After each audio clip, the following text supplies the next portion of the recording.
Bonjour à toutes et à tous. Bienvenue dans les rendez-vous de Stephen K, le podcast. Je m'appelle Steven Kitirat, réalisateur et journaliste autodidacte. Depuis 2016, j'ai rencontré des personnalités hors du commun et je suis ravi de vous faire partager ces échanges. Ensemble, nous allons à la rencontre des héros du quotidien qui partagent leur vision du monde, une perception positive qui aide à envisager l'avenir avec optimisme.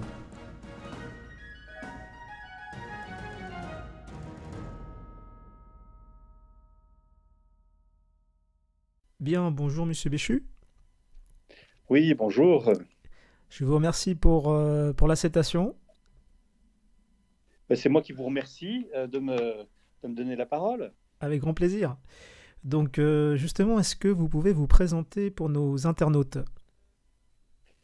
Eh bien, écoutez, Jean-Paul Béchu, j'ai 63 ans, je suis marié, père de 4 enfants.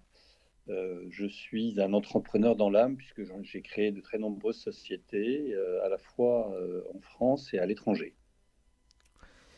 Vous avez un parcours assez atypique, authentique. On va remonter dans votre enfance, parce que j'ai vu que vous avez une enfance assez difficile, abandonnée, puis après confiée à des familles d'accueil.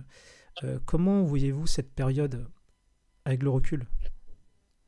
Bon, en fait, c'est ni plus ni moins que ma formation d'entrepreneur que j'ai simplement entamée à l'âge d'1 an, dans la difficulté, où il a fallu que j'apprenne la résilience, parce que même si les médias ont tendance à nous dépeindre le métier d'entrepreneur comme un métier où tout réussit facilement, je pense que 99,9% des entrepreneurs connaissent une autre facette de leur métier, qui est un métier qui est difficile, avec des obstacles quasiment quotidiennement, qu'il faut apprendre à surmonter. Et ma vie m'a permis justement d'apprivoiser comment dirais-je, les compétences nécessaires pour gagner petit à petit la course d'obstacles de la vie. Justement, quels ont été les éléments déclencheurs qui ont créé justement ce connecteur entre votre vie d'enfance et le monde des entreprises? Déjà, c'est l'apprentissage du fait de cette vie compliquée. Moi, j'avais un ressenti qui était le suivant, c'est que le fait d'être abandonné à 1 an, pour moi, l'abandon, c'est une preuve d'un non-amour. Du moins, en tout cas, c'est ce que j'imaginais. Et donc, c'est de se dire que on finit par toutes les personnes abandonnées finissent par s'imaginer qu'elles elles sont responsables de ce qui leur arrive. Et donc, au fond de nous, on arrive à se convaincre qu'on n'a pas de place dans la société et que de ce fait, il va falloir en faire une, se faire aimer. Et donc, ça a été un combat de toute une vie. Et puis, au niveau professionnel, se dire que là encore, personne ne voudra de vous, et donc que la meilleure façon de trouver un emploi, c'est de le créer. Alors j'imagine que ça a été vraiment un parcours du combattant. Qu'est-ce qui vous poussait tous les jours à vous dire, voilà, j'abandonne pas, je continue? Écoutez, je pense que c'est que j'avais pas le choix. Je crois que les gens qui se battent, c'est ceux qui s'imaginent qu'il n'y a qu'une seule voie de sortie, c'est celle de monter sur le ring et puis et de gagner et de gagner le combat. Donc effectivement, j'ai eu pas mal d'incidents de parcours qui me semblaient terribles au moment où ça m'arrivait et qui, avec le recul, m'ont simplement montré que voilà, ces obstacles de la vie, il y a ceux qui les regardent et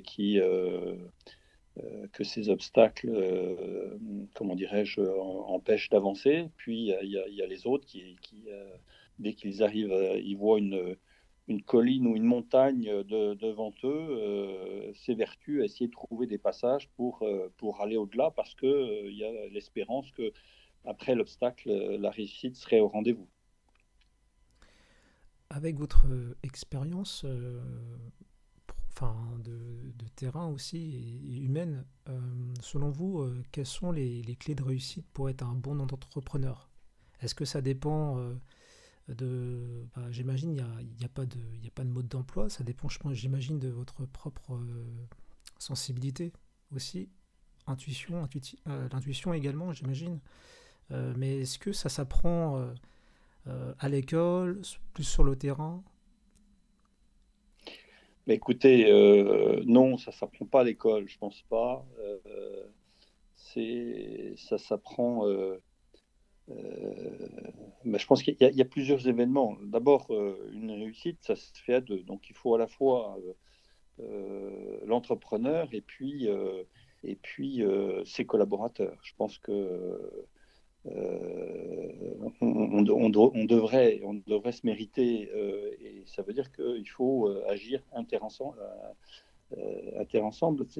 à savoir que il y a, il me semble, un rôle des collaborateurs d'éduquer leur chef.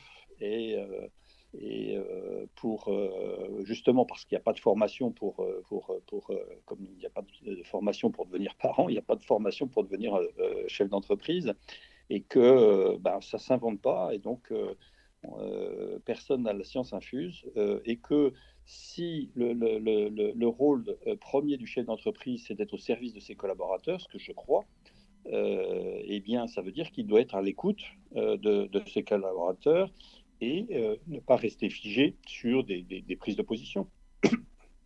Donc, ça me semble très important et ça me semble être l'ingrédient le plus important, c'est d'avoir le sens des autres, et donc de bien avoir en tête que le sens premier de la mission, c'est d'être au service de toutes celles et ceux qui vous suivent et qui vont consacrer une partie de leur vie dans votre entreprise. Ce que j'aime bien dans votre parcours, c'est que comment dire, vous êtes assez cohérent avec justement aussi votre enfance. J'ai remarqué que vous ne mettiez pas, comment dire, des cases, c'est-à-dire que vous êtes entrepreneur, mais vous avez aussi créé une fondation qui s'appelle Esperantia. Donc, est-ce que vous pouvez nous en parler un peu plus de cette fondation? Eh bien, oui, Esperantia, c'est une fondation, plus exactement un fonds de dotation, qu'on a créé avec mon épouse Sandrine, il y a maintenant 8 ans, je crois, qui se veut être au service de la fragilité. Donc, c'est né d'un constat qu'il y a plein de porteurs de projets qui sont sur le terrain pour aider ces causes et qui manquent toujours de l'argent, très souvent des compétences et des réseaux, et que parallèlement, dans le monde de l'Internet, eh bien, il y a, comment dirais-je, plein d'entreprises qui sont en recherche de sens. Et sachant que l'ingrédient principal qui manque au monde associatif, c'est les financements, c'est l'argent, et que les sources se tarissent, puisque la plupart perçoivent des fonds venant des administrations, et que les caisses étant vides, il nous semblait important que ce soit le monde de l'entreprise qui prenne le relais. Pourquoi? Parce que il faut donner un sens nouveau, justement et faire une meilleure utilisation de l'argent, de la finance dans le monde de l'entreprise.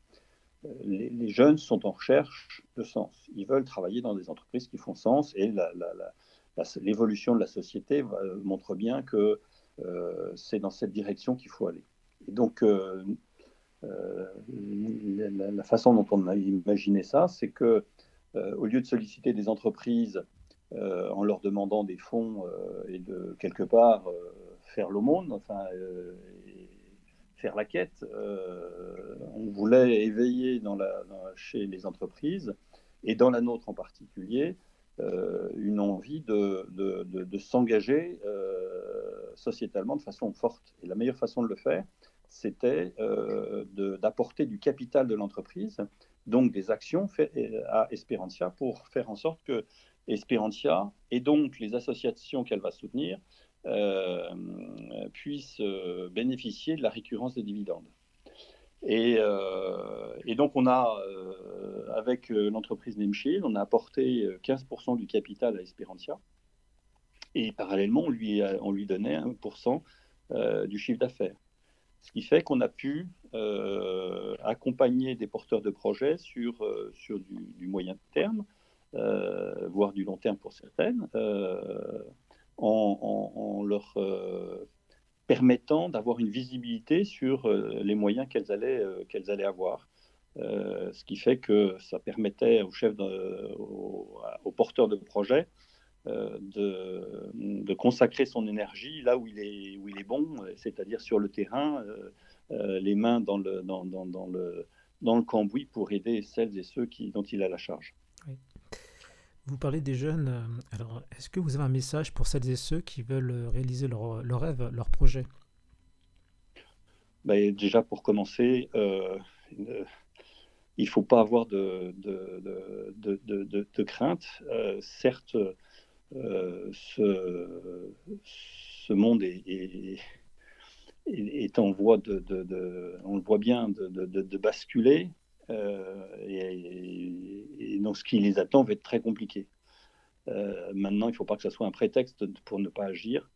Je pense que les générations précédentes n'ont pas su prendre la dimension de ce qui allait arriver, et des décisions qu'ils avaient prises dans le passé.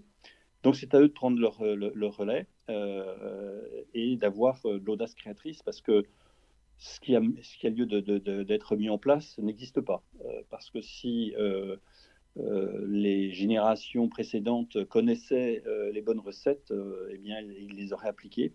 Donc, fort de ce constat, il faut tout réinventer et quelque part faire la révolution, mais une révolution qui soit au service de l'homme, et se débarrasser de quelque chose qui me semble très important dans notre culture, en tout cas, ce qui est pas d'ailleurs, qui est une vraie différence avec la culture anglo-saxonne, c'est ce qu'on nous inculque, c'est la culture et la peur de l'échec. Je pense qu'on est dans une société aujourd'hui qui a tellement peur de l'échec que on n'est plus dans l'action, on est dans la réflexion. Et on a beaucoup trop de gens qui réfléchissent et pas suffisamment de gens qui agissent. Donc, vous trouvez que c'est uniquement qu'en France qu'on a ça? Je pense que dans les pays anglo-saxons, l'échec fait partie de la vie. Et bien sûr, en ce qui me concerne, je pense que l'échec constitue le ciment de la réussite. Ceux qui réussissent soi-disant immédiatement et transforment en or tout ce qui touche, je pense que c'est dans les rêves, et que l'entrepreneuriat, la réussite doit rendre. C'est dans l'humilité qu'on peut la trouver. Donc, il faut accepter qu'il y ait un apprentissage qui nous conduise vers la réussite. La réussite, c'est quoi? Pour moi, c'est des gens qui ne font les mêmes erreurs qu'une seule fois et qui, à partir de leurs erreurs, trouvent les nouvelles voies. Donc, oui, je pense que c'est extrêmement important de sortir des sentiers et comment dirais-je, de ces angoisses. Les médias sont extrêmement forts pour nous continuer à nous faire peur, et je pense qu'elles ont un rôle capital sur ce qu'on est en train de vivre, notamment sur le Covid. Ils sont en train de terrasser toutes les bonnes volontés, et une société devient totalement addicte aux chiffres de la peur, et c'est pas en étant tétanisé, en restant coincé dans nos canapés qu'on va changer le monde. Or, le monde, il a besoin d'être changé. Alors il y a trois choses qui m'ont également touché, beaucoup touché chez vous. C'est dans un article que j'ai vu sur RCF Radio. Alors un éducateur vous a dit un jour que vous étiez un bon à rien, et vous avez du mal à dire le mot merci et aussi je t'aime. Ah, Explique-nous un peu voilà, ce que, enfin, j'imagine que vous avez dû avoir une sorte de traumatisme quand, à partir de ce moment-là, peut-être quand ce monsieur vous a dit cette phrase. alors j'avais un peu d'amour-propre, donc et si cette parole-là ne m'a pas touché comme elle aurait pu toucher quelqu'un d'autre, parce que mon parcours m'avait épaissi le cuir. Donc, mais j'imagine que pour quelqu'un de plus fragile, ça aurait eu des conséquences considérables dans sa vie. Moi, comme j'étais un peu fier, voilà, ça m'a fait rebondir. J'ai tout de suite émis un point de vue négatif sur l'individu qui s'était permis, sans me connaître, de me juger aussi durement. Et quelque part, il m'a rendu service, puisque par la suite, je me suis servi de ce jugement pour tenter de prouver que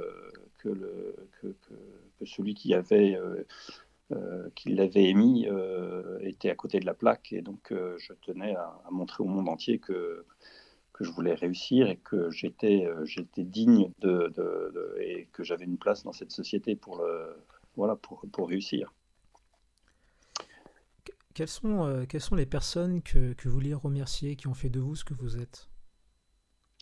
Écoutez, effectivement, c'est quelque chose que j'étais tellement occupé à survivre, à prouver à la terre entière que j'étais quelqu'un, que toutes celles et ceux qui m'ont tendu une main, eh bien, j'ai malheureusement pas su leur dire merci. Ça commence bien évidemment par la famille qui m'a adopté.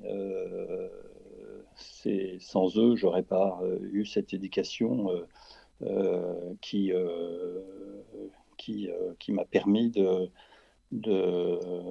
comment dirais-je, de grandir et de devenir ce que je suis. Je vous avais parlé de, comment dirais-je, sans vraiment le dire, mais je suis un homme de foi et de Oui. conviction, et que il y a des personnes qui m'ont permis de me rapprocher du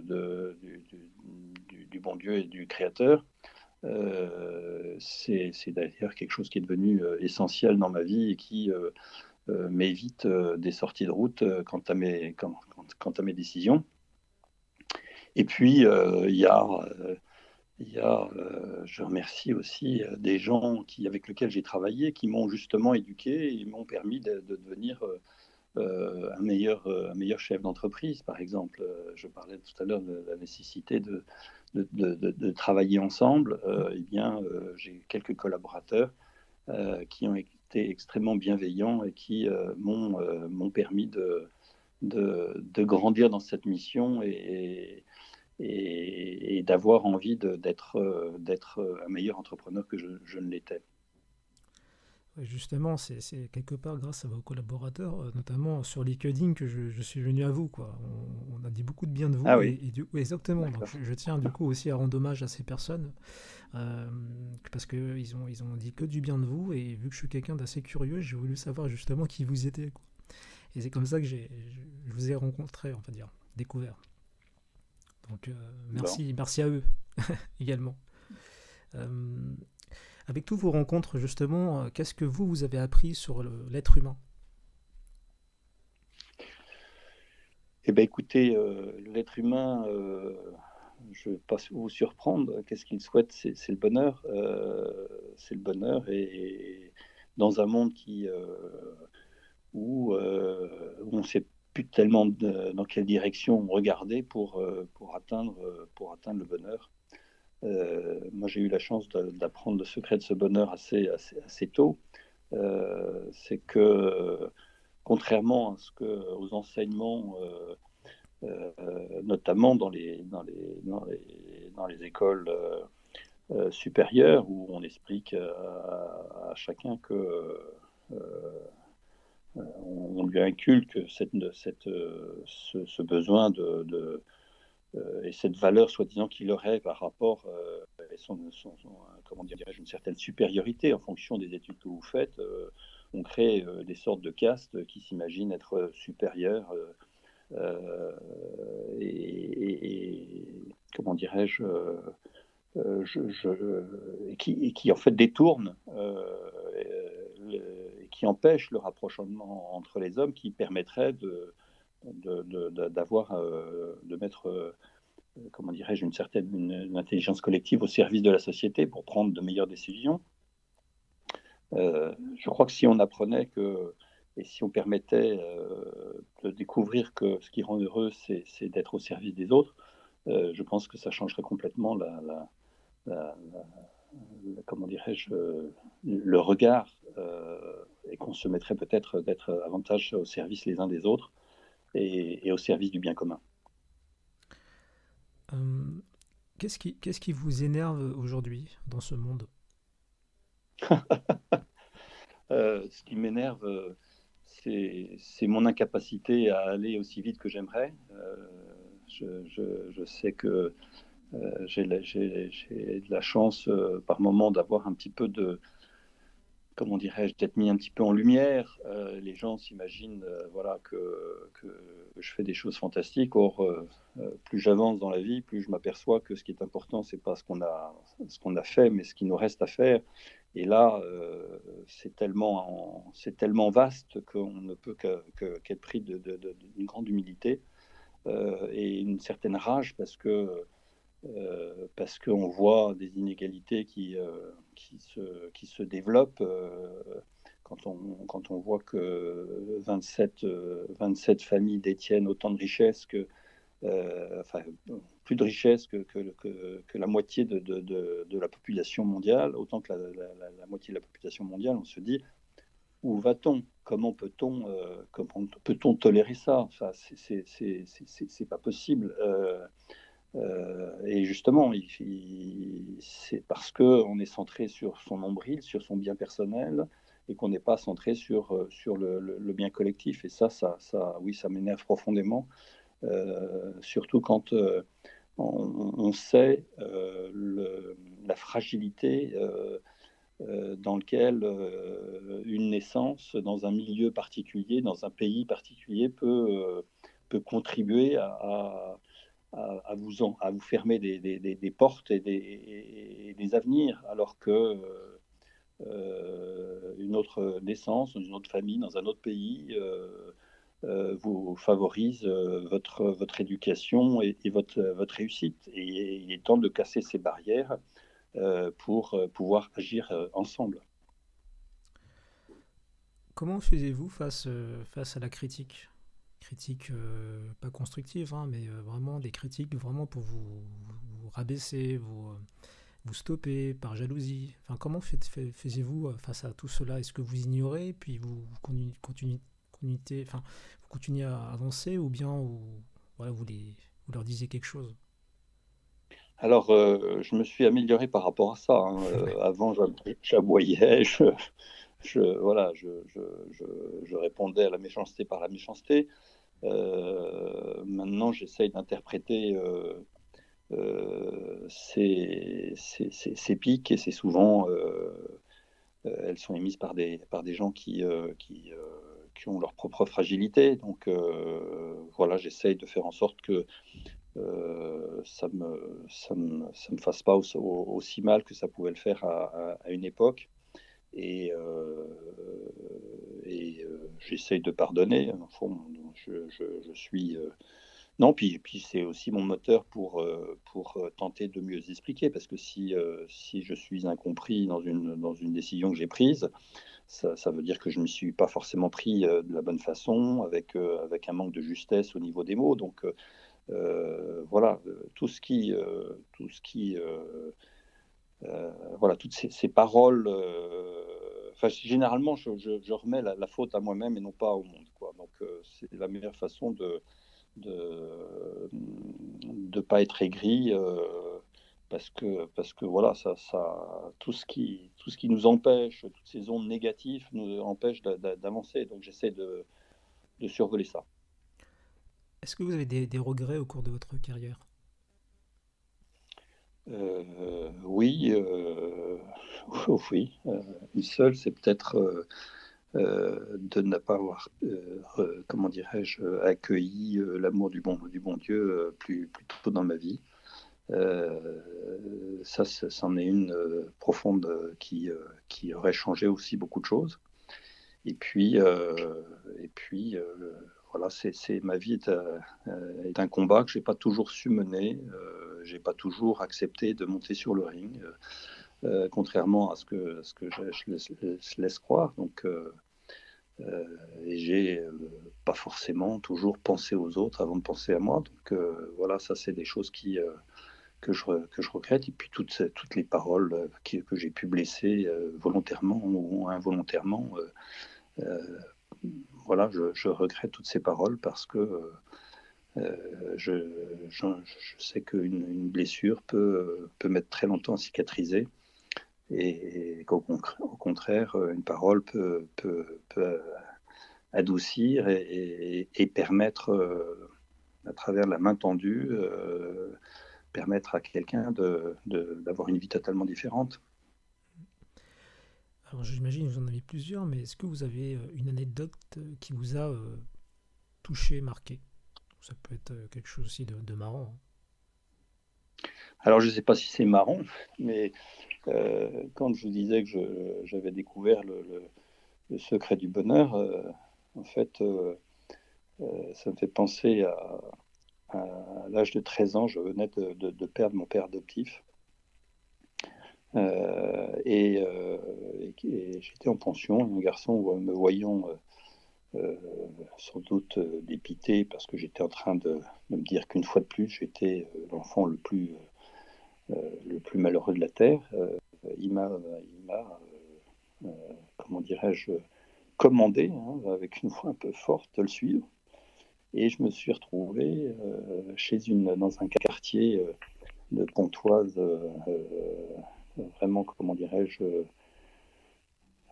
extrêmement pauvre, chez une vieille dame que ce garçon allait visiter une fois par semaine pour essayer de lui changer son quotidien. Et cette femme était donc dans une vraie pauvreté. Et, euh, et il nous a dit à tous les deux n'ayant plus de temps, c'était moi qui allais venir faire cette visite sans bien évidemment m'avoir demandé quoi que ce soit. On s'est retrouvés, elle et moi, tous deux avec nos fragilités. Et assez rapidement, on a pu se faire du bien. Euh, Moi, j'ai appris que effectivement, je n'avais pas lieu de me plaindre parce que il y avait nettement plus malheureux que moi, mais que malgré mes fragilités, j'étais capable de rendre cette personne, de lui donner le sourire et de la rendre heureuse. Et c'est ce qui m'a permis ensuite de m'imaginer et d'avoir la certitude que pour être heureux, il fallait s'occuper des autres. Oui. Alors pour finir, est-ce que vous avez un thème qui vous tient à cœur, que vous voulez évoquer? Oh, écoutez, le thème, je l'ai déjà assez évoqué, c'est que il y a un, une bataille du changement de cette société qui ne peut pas passer par on ne peut pas la laisser à nos gouvernements. Ça revient à chacun d'entre nous de se donner la main pour changer le monde. Oui, c'est un combat qui nécessite une armée considérable et on doit de le faire pour nous-mêmes, mais surtout pour nos enfants et tous ceux qui vont nous suivre. C'est qu'il y a urgence pour sauver l'homme et la planète. Bah, sur ce, merci infiniment, Monsieur Béchu, pour votre temps et voilà, énergie et tout ce que vous transmettez. Voilà, ça, on a besoin voilà, d'entendre ce genre de discours et de paroles concrètes. Et bah, je vous souhaite plein de réussite aussi pour le futur. Ben, merci Steven. De toute façon, il ne faut pas avoir peur de l'échec. Donc je sais que entreprendre, et la réussite passera par ces échecs. Donc, si on n'a pas peur, ben, on fonce. Donc, voilà, je dis à vos auditeurs, foncez et soyez heureux.